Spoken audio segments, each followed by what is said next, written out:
Habib Abdul Qadir Jalani menjawab dalam kitab Sirrul Asrar. Dia bilang salat wusta itu salat hati. Hati yang ditanyakan, karena salat pertengahan. Di mana tengah? Ini tengah-tengah tubuh ni hati ni kata. Hati ni tengah-tengah tubuh. Jagalah salatmu secara fisik, maksud Allah, dan jaga juga hatimu waktu salat. Itu agak berat. Maka kaji tasawuf tak bisa nak masuk tasawuf tu tarikat dah. Siapa tak bertarikat, hati-hati, kembali kepada Allah, masih dipertanyakan nanti di hadapan Allah. Kerana yang ditanya hati, biqalbin salim, hati yang selamat, yang bersih dari penyakit. Nah, kalau masih ada penyakit di hati, 1000 tahun tak bisa khusyuk. Walaupun takbirnya dipanjang-panjangkan, tak bakalan. Allah, nah, dibuat-buat. Itu fisik pak, tak bisa dibohongi hati itu. Ya, tak bisa dibohongi. Hati itu pembersihan, keluarkan penyakit semua, dengki, sombong, merasa lebih baik, macam-macam tu. Kalau dah keluar ini, bisa khusyuk. Bagaimana mengeluarkannya? La ilaha illallah, zikir tu mengeluarkan penyakit tu. Ini mumpung kita masih hidup, jangan sampai tak ambil tarikat, sayang. Nanti ketemu saya di akhirat, Allah Pak Ustaz, apa tak suruh saya ambil zikir? Tak, saya angkat tangan dia, maka saya bawa memang sekarang.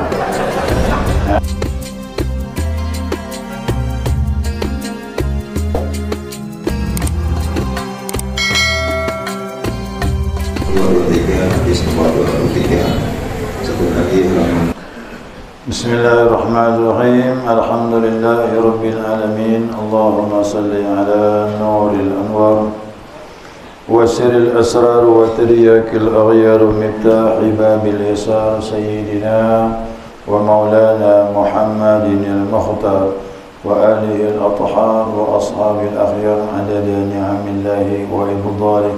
Subhanaka la ilma lana illa ma 'allamtana innaka antal alimul hakim. Allahumma dzakirna ma nasina wa 'allimna ma jahilna wa la hawla wa la quwwata illa billahil 'aliyyil 'azim. Qala musannif rahimallahu ta'ala wa nafa'ana bi 'ulumihi fid dharain amin. Jemaah subuh rahimakumullah. Assalamualaikum warahmatullahi wabarakatuh. Alhamdulillah, senantiasa kita mengaturkan pujian dan syukur kita kepada Allah Azza wa Jalla atas limpahan rahmah hidayahnya sehingga subuh ini atas izinnya kita dapat melanjutkan kajian kita, mudzakarah kita, panduan kitab Bulughul Maram. Hadis yang berikutnya masih berhubungan dengan masalah Jumat, ya. An Tariq bin Shihab, dari Tariq bin Shihab, anna Rasulullah sallallahu alaihi wasallam, nah sesungguhnya Rasulullah bersabda, al-jum'atu haqqun wajibun fi jama'atin. Jumat itu hak, suatu kebenaran yang wajib dalam melaksanakannya berjamaah. Illa arba'atan, kecuali 4 golongan, 4 orang ini, ya, tak wajib ni. Mamlukun wa mra'atun wa sabiyun wa maridun.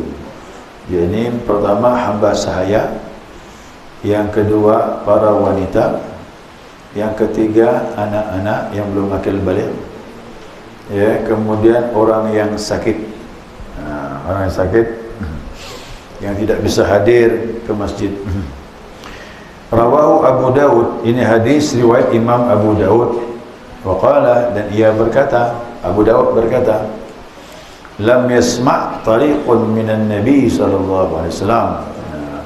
Tariq bin Shihab ini tidak mendengar langsung dari Nabi sallallahu alaihi wasallam. Nah, itu pembahasannya.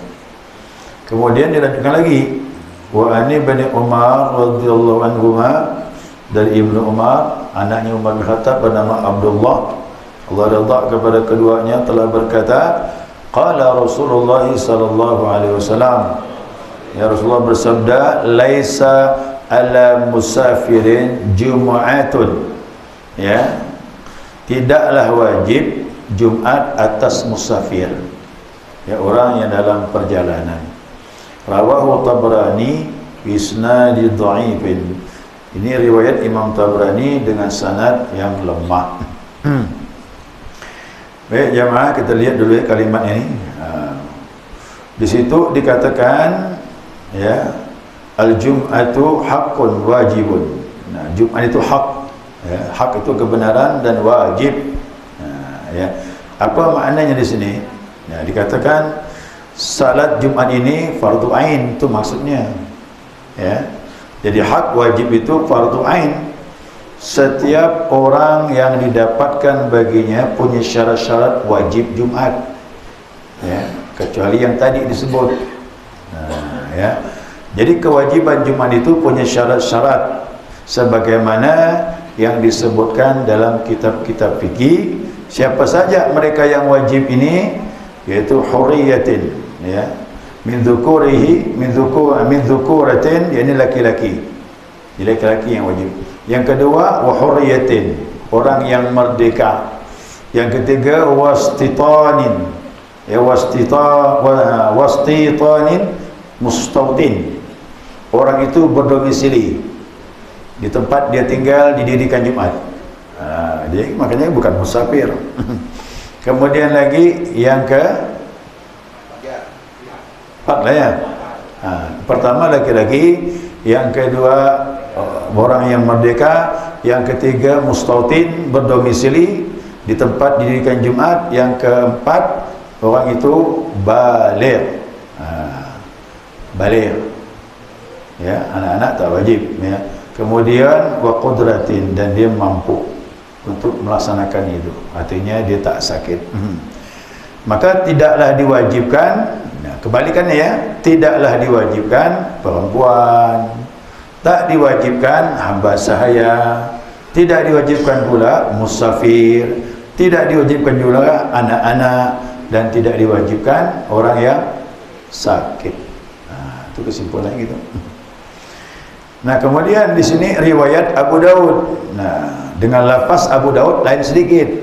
Ya, disebut mamlukun, di sini abdun mamlukun, hamba sahaya. Dia tambah lagi kalimat abdun. Padahal mamlukun artinya sudah termasuk hamba sahaya. Ditambah lagi abdun mamlukun, betul-betul hamba sahaya. Penegasan tu ya, supaya kuat pemahamannya tentang hamba sahaya. Dulu hamba saya, sekarang tak ada lagi. Ya, sekarang tidak lagi. Kemudian berkata Abu Daud, nah, Tariq ini dia melihat Nabi. Ya, Tariq bin Syihab ini yang meriwayatkan hadis ini, dia telah melihat Nabi, artinya berjumpa dengan Nabi Muhammad SAW. Kaidah sahabat kan begitu. Ya, walaupun tak sempat ngomong dengan Nabi, tapi pernah melihat Nabi walaupun sekali, itu namanya sahabat. Sebaliknya, orang yang hidup semasa dengan Nabi, tak berjumpa dengan Nabi, tak bisa dikatakan sahabat. Padahal hidupnya semasa. Sekalipun Nabi sudah meninggal, dia masih hidup panjang umur,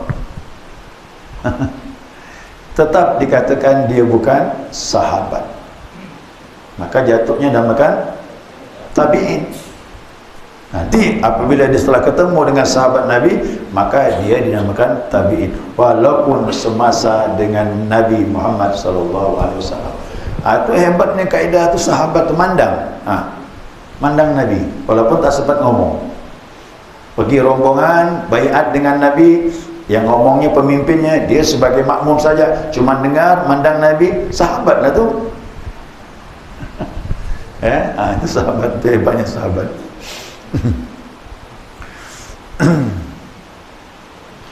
Kemudian lam yasma' minhu syai'an, dia tidak mendengar sesuatu pun dari Nabi SAW. Artinya dia tidak menerima hadis ini. Boleh jadi hadis ini diterima dari sahabatnya Rasulullah SAW. Nah, jadi ingat, dia ni sahabat. Jangan sampai tak percaya dengan Tariq bin Syihab. Oh, Tariq bin Syihab ni lemah. Dah, dia orang yang adil. Sahabat Nabi itu disebut orang yang adil. Boleh jadi hadis ini diterima dari sahabat. Nah kemudian riwayat Imam Hakim, Imam Tabrani ya. Imam Tabrani meriwayatkan bahwasanya dikatakan hadis ini lemah. Ada riwayat seorang bernama Abdullah bin Nafi. Abdullah bin Nafi ini orang dianggapnya lemah, tapi hadis ini dipakai oleh ulama kerana benar maknanya disesuai dengan ungkapan-ungkapan isyarat dari Nabi dengan hadis-hadis yang lain ya, hadis yang lain. Nah jadi Nabi SAW menjaga syariat ini untuk kemaslahatan kita selaku umatnya Rasulullah sallallahu alaihi wasallam. Nabi menghindarkan sesuatu yang membawa mudarat ya. Nah dikhawatirkan orang-orang yang berhalangan punya kesibukan tersendiri, punya sebab-sebab berhalangan untuk melaksanakan Jumat. Nah adapun ya, orang itu bisa terhalang Jumat boleh jadi kerana pribadinya atau sebab-sebab yang lain ya. Maka seorang anak ya, seorang anak belum sampai masa taklif beban agama, belum akil baligh, tak wajib dia Jumat. Kenapa? Belum dihitung. Tapi kalau pergi Jumat boleh sah, pahalanya orang tua yang dapat. Kemarin ada dibahas di masjid Baitul Iman. Pertanyaannya, bagaimana anak-anak itu Pak Ustaz ya, dia kan ribut, lalu ada seseorang yang khusus menjaga anak-anak. Begitu menjaga anak-anak, akhirnya salatnya terlambat, menjadi masbuk karena dia tugasnya menjaga. Bolehkah seperti ini? Tidak ada istilah menjaga anak-anak, itu tidak ada. Anak-anak itu boleh dibawa kalau mumayyiz udah ngerti dah. 5 tahun ke atas sudah paham tuh. Suruh diam, dia diam, beri pengertian, dia mengerti. Jadi kalau anak-anak sudah mumayyiz boleh bawa ke masjid. Tapi kalau belum mumayyiz jangan, kecuali didampingi orang tuanya atau walinya. Boleh, anak umur 3 tahun, 4 tahun harus didampingi. Kalau tidak ada walinya atau orang tuanya, hati-hati itu, ketemu kawannya pula. Ya, pasti ganggu orang salat. Jadi yang bertanggung jawab siapa? Orang tuanya lah, walinya. Dia wajib mendampingi anaknya salat ke masjid. Ya, jangan sampai dibebankan kepada yang menjaga anak-anak, kasihan dia, masbuk terus. Kena jaga anak, dah selesai, dah salat, dah diam semuanya, baru dia salat, nyusul salatnya. Tidak seperti itu. Ya, tidak seperti itu. Jadi anak-anak tidak wajib ya. Kemudian tidak wajib Jumat ini kemudian kepada perempuan. Kenapa perempuan tak wajib? Disebut mustaghilah bidariha. Dia sibuk dengan di rumah. Jadi ibu-ibu tu menyiapkan makanan anak, suami untuk makan siang hari Jumat, itu lebih besar lagi pahalanya, walaupun tak turun Jumat. Kecuali janda. Janda bebas saudara. Anak udah kahwin, udah mandiri, suami udah tak ada lagi, bolehlah tu Jumat turun. Ya. Makanya saya tahu ada janda tak mau kahwin. Aku tak mau kahwin, terikat kata dia. Aku nak bebas kata. Udahlah, nak bebas. Kalau tak ada suami kan bisa jalan. Kalau ada suami mau jalan dapat izin dulu. Itu. Ya, jadi dia berkhidmah, dia berkhidmah kepada keluarganya, anak-anaknya. Jadi itulah tugas seorang ibu asalnya. Jadi kalau perempuan ini jadi wanita karir boleh, tapi status istri tetap tak bisa dilepaskan. Ya, perhatian dengan suami, dengan anak itu harus, tidak bisa tidak. Ya, jangan sampai menyalahi itu. Kemudian wa yakhsha 'alaiha minal fitnah. Kemudian perempuan ini dikhawatirkan lagi timbul fitnah. Kok siang-siang itu kan orang semua bisa mandang, apalagi pakaiannya tidak syar'i. Ya, pakaian tidak syar'i timbul fitnah. Di Mekah sekarang banyak timbul fitnah, Bapak Ibu. Ya, baju-baju abaya udah banyak model sekarang, bentuk pinggang begini. Ya, maaf bentuk bodinya nampak. Udah banyak dah. Ya, sekarang itu susah dah. Itu yang dikatakan oleh Nabi SAW, aku melihat satu adab di hari kiamat itu, adabnya itu kata Nabi bilang sangat berat. Pertama, orang merdeka ditangkap, dijual jadi hamba sahaya, yang memakan harganya itu dapat azab yang pedih.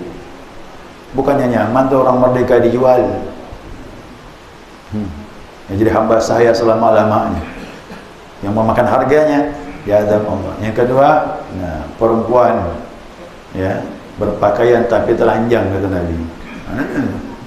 Berpakaian tapi telanjang. Baru meninggal tuh ulama besar di Qatar tuh. Ya, dia asalnya Mesir, pindah ke Qatar. Syekh Yusuf Qaradawi.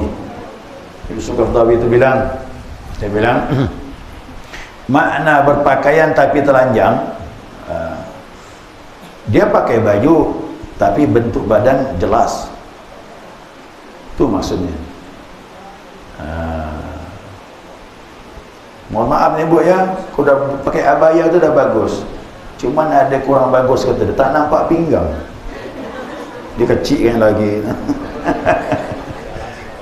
Supaya nampak ada bentuk tubuhnya. Ya. Sekarang ada bahan-bahan yang apa tuh? Lembut tuh. Orang menyebutnya bahannya jatuh. Artinya bentuk tuh nampak sekali. Sampai-sampai lekuk-lekuk pakaian dalam pun muncul. Ada lagi pakai legging lagi perempuan. Aduh. Ini tak kuat saya. Saya sampai ke pasar beli ikan, perempuan pakai legging. Beli ikan atas kerudung, bawa legging. Tak sesuai pula.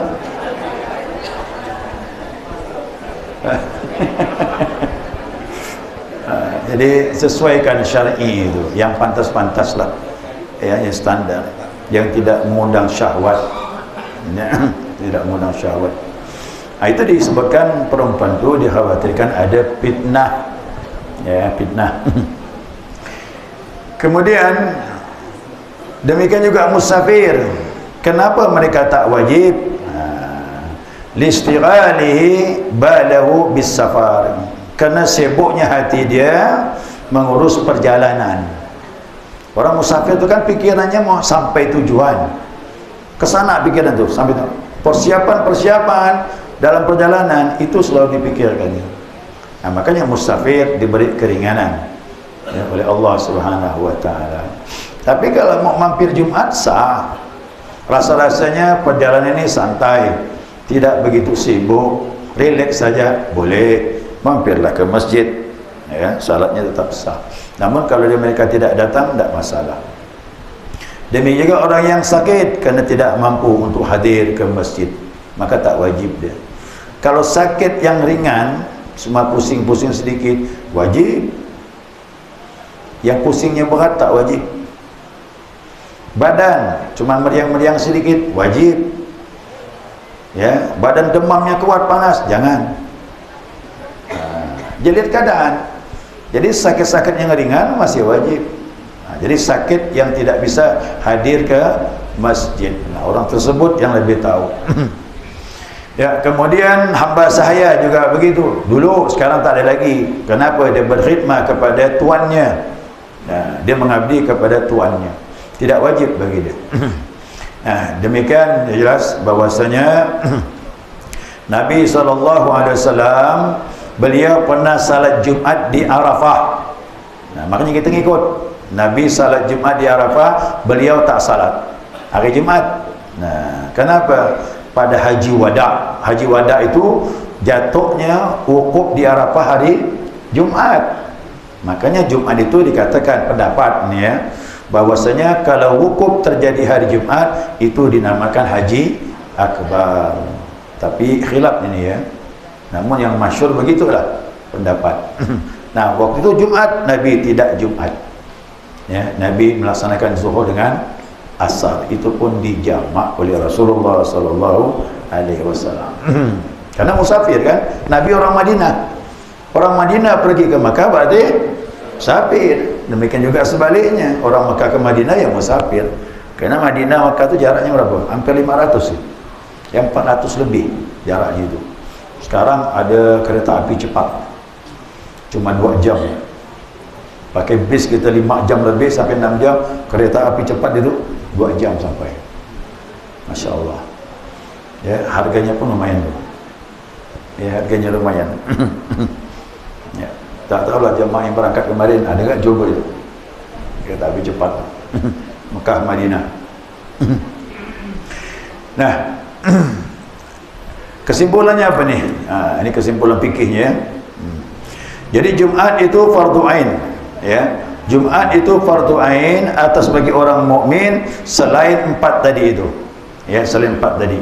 Jadi selain 4 tadi apa? Hamba saya tidak wajib, perempuan tak wajib, anak-anak tak wajib, orang sakit tak wajib, musafir pun tak wajib. Ya. Jadi kalau tak salat tak masalah.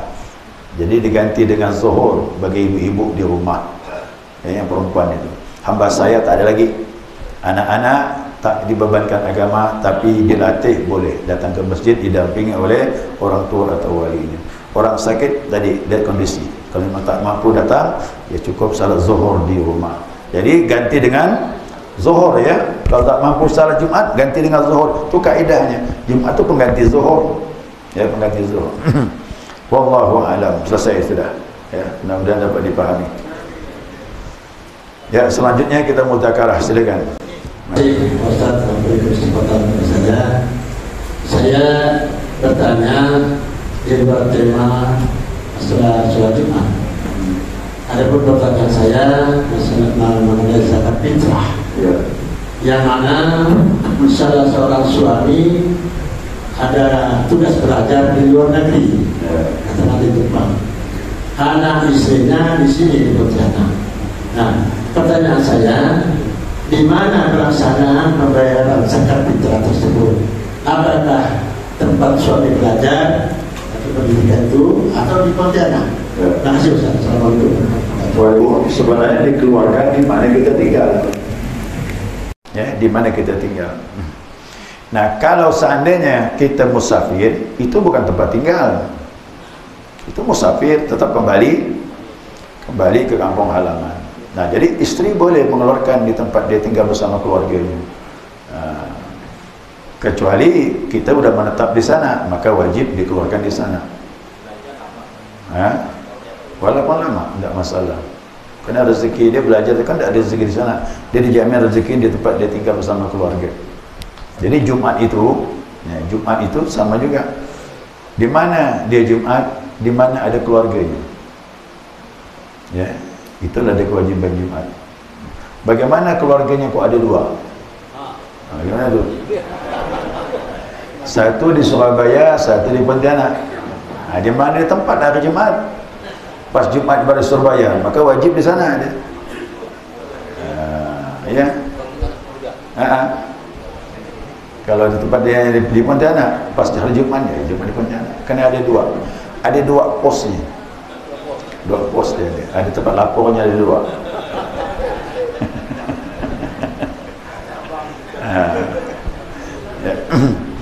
Zakat juga begitu. Zakat tidak boleh dikeluarkan ya, kecuali tempat kita berdomisili. Kalau ada hajat seperti di tsunami masih ingat itu kebijakan ulama. Ya, memang zakat kita orang Pontianak wajib dikeluarkan di Pontianak, jangan dibawa ke Jakarta. Jangan dibawa ke Surabaya, jangan dibawa ke Sulawesi. Nah, tapi karena situasi darurat seperti tsunami dulu itu, ya, boleh zakat diarahkan ke sana. Kemudian korban waktu itu, ingat saya daging korban itu. Pun duitnya tak usah belikan daging korban, boleh disumbangkan di sana karena situasinya penting, sangat diperlukan. Gitu dia. Ya. Assalamualaikum warahmatullahi wabarakatuh. Kemarin dalam minggu yang lalu menjelaskan bahwa Al-Quran yang kita baca ini hukum serta maknanya berbeda apabila kita membacanya. Kalau Al-Quran yang kita baca yang tidak ada terjemahannya, kabut tafsirnya itu nilainya berbeda dengan yang sudah Al-Quran asli misalnya, yang tidak ada apa-apanya dan sebagainya. Jadi yang biasanya saya baca ini Al-Quran itu satu ayat terjemahannya begini. Saya lebih senang yang ada artinya atau ada maknanya. Sebabnya Al-Quran selama ini kan kenyataannya kalau tidak ada arti kita hanya 1% boleh kita pahami. Jadi saya minta hukum gimana Pak Ustaz yang sudah biasa saya laksanakan setiap harinya ini. Terima kasih, mohon maaf. Assalamualaikum warahmatullahi wabarakatuh. Terjemahan atau yang tidak sama pahalanya. Tidak ada perbedaan. Perbedaannya di dalam menyentuhnya. Itu dia. Menyentuhnya itu yang berbeda, Pak. Kalau Al-Quran murni tidak ada terjemahan, menyentuhnya wajib ada wudu. Itu dia. Kalau menyentuh Al-Quran yang ada terjemahan, boleh tanpa wudu. Lagi junub pun boleh. Orang haid pun boleh pegang terjemahan tu. Nah, yang tak boleh itu, maaf, yang tidak ada terjemahan.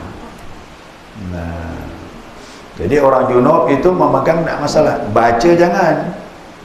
Baca tak boleh kerana hadasnya hadas besar. Mungkin dia mau melihat artinya di terjemahan itu, dia pun buka. Cukup dalam hati dia membaca. Tak masalah, boleh. Ya. Jadi membaca sama pahalanya, sama. Tentu perbedaannya masalah menyentuh tadi. Al-Quran tanpa terjemahan haram. Kemarin terbahas, la yamassu ilal mutahharun, tidak boleh menyentuhnya kecuali suci, ada wudu. Kalau terjemahan tidak masalah, boleh. Jadi HP itu tanpa wudu boleh, ya, karena HP bukan Al-Quran, walaupun di dalamnya ada simpanan aplikasi Al-Quran. Walaupun di HP itu tidak ada terjemahannya, murni Al-Quran dibuka, boleh, karena HP tujuan diciptakan untuk komunikasi, bukan untuk menyimpan Al-Quran. Al-Quran itu aplikasi cuma ngikut saja. Saya bawa barang pakai tas, isinya semata-mata Al-Quran. Ya, kenapa kau bawa tas? Saya ingin bawa Al-Quran. Ada 4 Al-Quran saya bawa pakai tas. Hukumnya membawa pakai tas pun haram tanpa wudu. Karena tujuannya membawa Al-Quran, walaupun yang dipegang tas. Kalau kita umpamanya kita beli pakaian, ada barang-barang, kebetulan kepingin beli Al-Quran, sekalian masuk, tidak masalah. Karena tujuannya tidak semata-mata membawa Al-Quran. Itu dia. Membaca Al-Quran dengan ada artinya, ada terjemahannya, ada tafsirnya dengan membaca biasa, segi manfaatnya gimana? Ya, segi manfaatnya kalau kita baca dengan terjemahan, begitu membaca lihat terjemahan dan menambah pemahaman, lebih besar pahalanya. Dan memang harus begitu. Kita harus tahu. Pertama, membaca Al-Quran bacaan, huruf makhrajnya harus betul. Yang kedua, kita iringi dengan memahami terjemahannya, ya kan? Nah, yang ketiga baru ada tadabbur. Tadabbur itu perenungan makna Al-Quran. Lain lagi itu, lain lagi. Tadabbur itu udah perenungan, tafakur sudah. Itu bisa nambah iman. Tapi kalau terjemahan ingin tahu apa maksud Allah, bacalah itu. Ya. Kemarin yang saya sampaikan nuzul Quran itu, kita membaca tahu terjemahannya supaya menghindari jangan sampai apa yang kita baca itu, ya, melaknat diri kita ini. Kita membaca Al-Quran tapi Al-Quran melaknat. Gitu kata Nabi. Rubba talilil Quran, Al-Quran yal'anu. Berapa banyak orang baca Al-Quran, Al-Quran melaknatnya. Itu takut. Ya, baca surah Al-Ma'un, salat asar dekat maghrib, kan gitu. Asar jam 5:30, baca surahnya Al-Ma'un. Fawailul lil musallin alladzina hum an salatihim sahun. Celakalah orang yang salat, dia salat tuh, Celakalah orang yang salat, yang lalai dari waktu salatnya, zuhur dekat asar. Dia salat tu, itu aja dibaca tu. Jadi kalau dapat dibaca terjemahan supaya kita menghindari, jangan sampai kita melakukan apa yang dilarang oleh Allah Subhanahu Wa Taala. Itu dikatakan Nabi, banyak orang baca Al-Quran tapi Al-Quran melaknat dia. Maka perlu terjemahan. Perlu tu Pak terjemahan. Tak usahlah jadi ulama mengkaji tafsirnya terlalu jauh, terjemahan saja. Ya, terjemahan.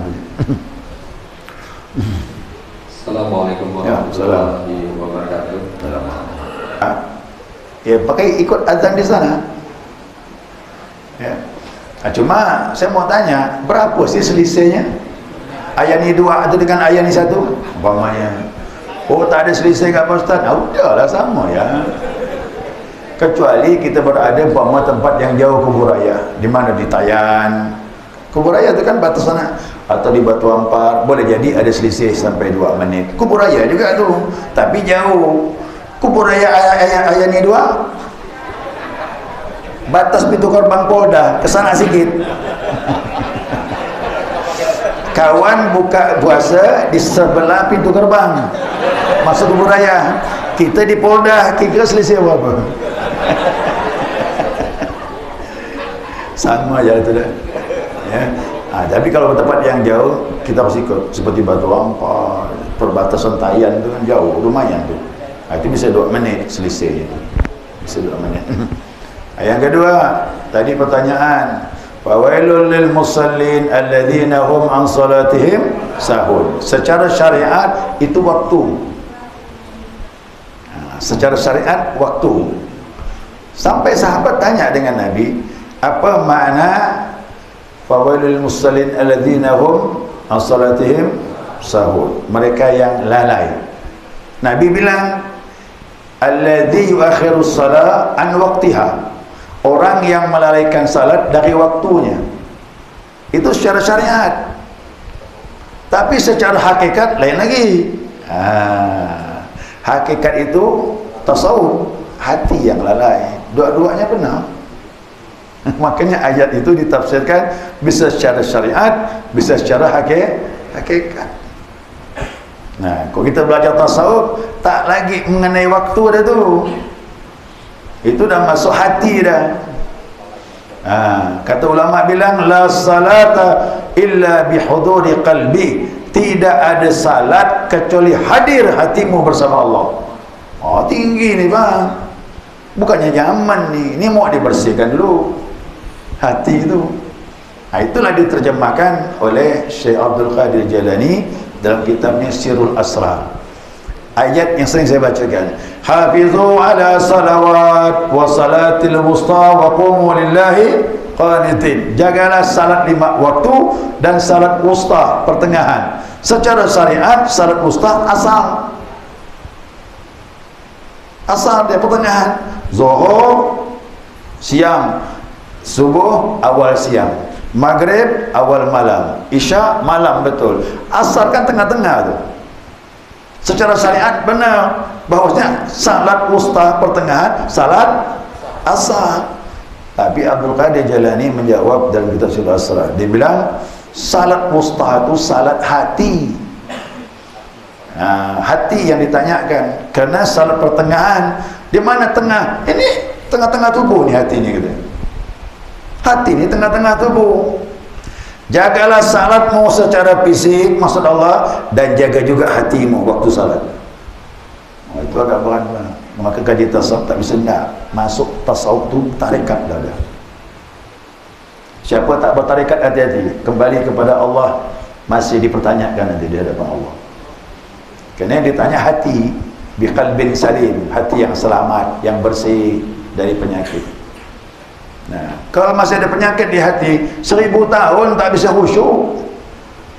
Walaupun takbirnya dipanjang-panjangkan, tak bakalan. Allah, nah, dibuat-buat. Itu fisik pak, tak bisa dibohongi hati itu. Ya, tak bisa dibohongi. Hati itu pembersihan, keluarkan penyakit semua, dengki, sombong, merasa lebih baik, macam-macam tu. Kalau dah keluar ini, Bisa khusyuk. Bagaimana mengeluarkannya? La ilaha illallah, zikir tu mengeluarkan penyakit tu. Ini mumpung kita masih hidup, jangan sampai tak ambil tarekat, sayang. Nanti ketemu saya di akhirat, Allah Pak Ustaz, apa tak suruh saya ambil zikir? Tak, saya angkat tangan dia, maka saya himbau memang sekarang. Apalagi yang baca zikir, makin tambah jauh lah tu. Ya, makin tambah jauh dengan kita nanti. Ini pakaian para wali ni, maka para wali salatnya khusyuk. Kenapa? Hatinya hanya ada Allah, zikirnya kuat. Ya, zikirnya kuat. Ya, makanya saya lah, kenapa saya ngamalkan tarekat ni? Hidup ini cuma sekali, saya mau mempersembahkan yang terbaik. Jangan sampai kembali hati masih banyak penyakit. Salat dari takbir sampai salam, dalamnya ingat sunat macam-macam. Ingat dunia, ingat itu, ingat ini macam-macam, ingat utang. Berat tak? Ya. Makanya kita dah banyak kumpul sama guru-guru kita itu. Sedap kumpul dengan mereka itu. Kita dapat dihibur. Kalau belum tenang hatimu bersama Allah, tak datang khusyuk, kata dia. Kalau hatimu tak tenang bersama Allah, tak ada sabar. Mana bisa sabar kalau tak tenang hati? Maka tenangkan dong. Ala bi dzikrillah tatma'innul qulub. Kan kunci itu. Ketahuilah, kata Allah, zikir itu menenangkan hatimu. Tenang dengan siapa? Dengan Allah tenangnya. Itu. Jadi ini kaji tasawuf beda ya. Jadi fawailul musallin alladzina hum an salatihim sahun, yang tadi secara syariat, hakikatnya masalah hati. Keduanya benar. Jadi Al-Quran ini ajaib Bapak Ibu, mohon maaf, bisa ditafsir secara syariat, bisa ditafsir secara hakikat. Saya sampaikan mengenai nuzul Quran. Alif Lam Mim. Apa artinya? Mana ada yang tahu? Tapi kalau ilmu hakikat tahu mereka, Bang. Ya, ilmu hakikat tahu. Abdul Qadir Jalani ditafsirkannya, alif tu apa, lam tu apa, mim tu apa, diuraikan dia. Langsung Allah beritahu. Kita syariat, wallahu a'lamu bimuradi, Allah yang lebih tahu maksudnya. Tapi hakikat bongkar, Pak, dibongkar sama dia semua. Alif lam mim tu apa, nun tu apa, alif lam ra, ha mim, huruf-huruf isyarat tu ditafsirkannya. Dia kan ada dapat ilmu langsung dari Allah Subhanahu wa ta'ala. Ya. Cukup dah ni? Sudah syuruk belum? Berapa syuruk tu? 40 dia. Assalamualaikum warahmatullahi wabarakatuh. Mimpi basah tu bukan kerana HP, udah waktunya.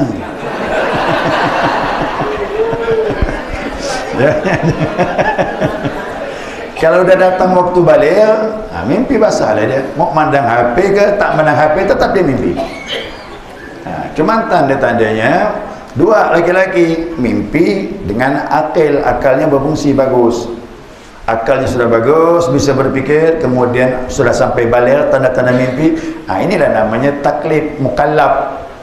Mukallaf itu dibebankan dengan agama. Udah wajib salat, wajib puasa Ramadan, kalau tak lakukan tanggung sendiri dosa-dosanya itu. Makanya dua syaratnya. Kalau hanya balik tapi tidak ada akal seperti orang gila, tak wajib. Orang yang idiot tak wajib. Ya, yang idiot itu kebodohannya itu amat sangat. Dia tak paham dia. Orang gila tak wajib. Dia udah balik, tapi ini udah berakal tapi belum balik. Ada anak yang cerdas, bahkan di atas rata-rata kecerdasannya, tapi belum balik. Belum. Maka dua ini syarat. Ya, syarat dua. Wallahu a'lam. Subhanakallahumma wa bihamdika asyhadu an la ilaha illa anta astaghfiruka wa atubu ilaik. Allahumma shalli ala Muhammad.